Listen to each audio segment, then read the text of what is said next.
It's time to celebrate our similarities, our differences. It's Cultural Wednesday.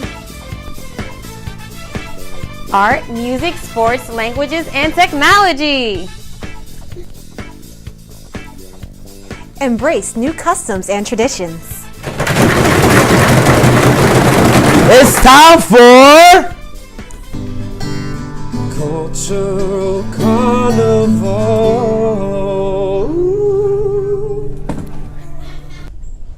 this week on Culture Carnival.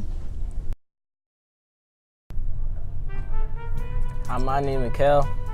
This is Mr. Webster. We'll be talking to you about Charles Babbage. We will indeed.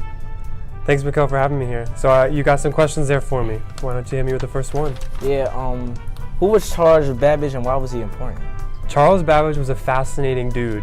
He was what's called a polymath, which is someone who's an expert in many different things. So Charles Babbage was a mathematician, he was a physicist, he was a philosopher, he was an inventor, and a mechanical engineer. But he's most famous for inventing what is now called a computer. Only he did it in the 1800s. So Charles Babbage was born in 1791 and invented what is now we know to be a computer, but he didn't tell anybody about it. And it wasn't until 100 years after Charles Babbage that we got what we now know as the computer. That's very interesting. Man, in the 1800s, all the way back there. The second question. When was the computer we use now finally invented? So the computer we know now is what's called a general purpose computer, which really just means a computer that can do almost anything we ask it to. Unlike a calculator, which is also a computer but only does a few things. So the computers we use now were first built in the 1940s, and Charles Babbage built his in the 1830s, more than 100 years earlier. I'm still intrigued. All right.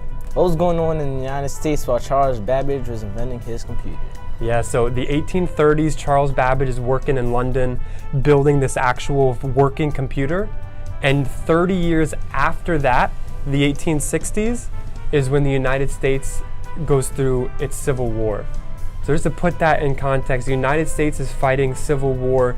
We have the Emancipation Proclamation, all of the American history that we know, and at the same time, there's this solitary inventor inventing a computer that wouldn't become popular until now here with us in 2018. All right.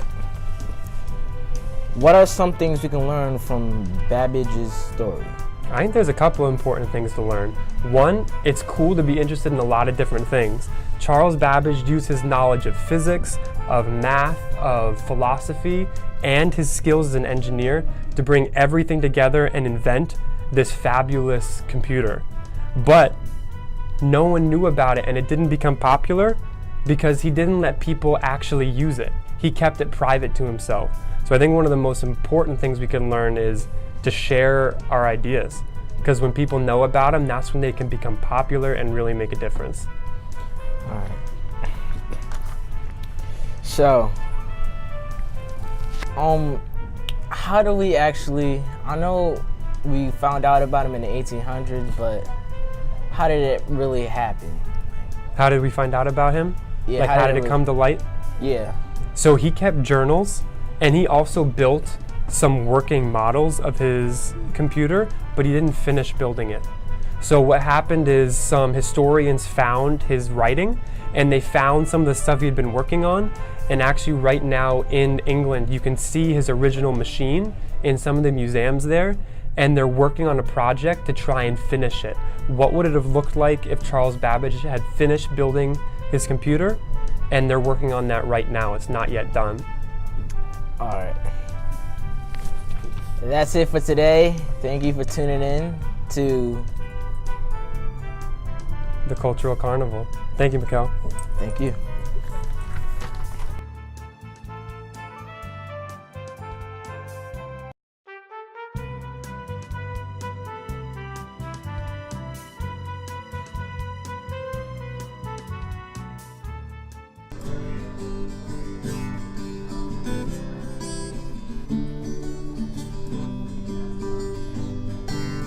Cultural Carnival.